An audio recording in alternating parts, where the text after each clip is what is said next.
Depression among youths is a growing concern affecting their mental health, relationship, and overall well-being. Psychiatrist Dr. Indu Rani from District Hospital informed about its symptoms and remedies. Have a look at this. The main causes for depression are genetic, environmental, biological, and psychosocial.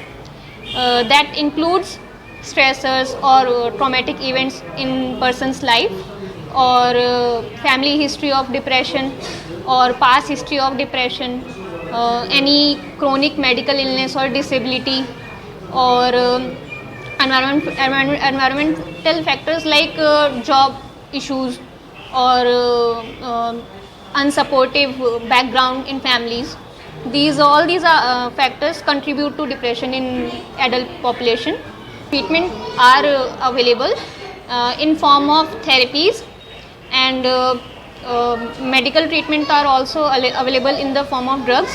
Then in therapies we have cognitive behavioral therapies, supportive therapies, interpersonal therapies that can be seek by any trained psychologist or psychiatrist available nearby your locality.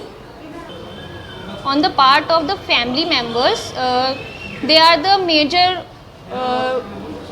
part of the treatment therapies in the patient. They play a very major role, as we can see that there is a lot of stigma related to mental health problems in the society. So if the patient's family member are not able to understand the illness, so they will not able to recognize the illness, they will not able to recognize the triggering factors or the suicidal behavior of the patient, and they will not able to support the patient.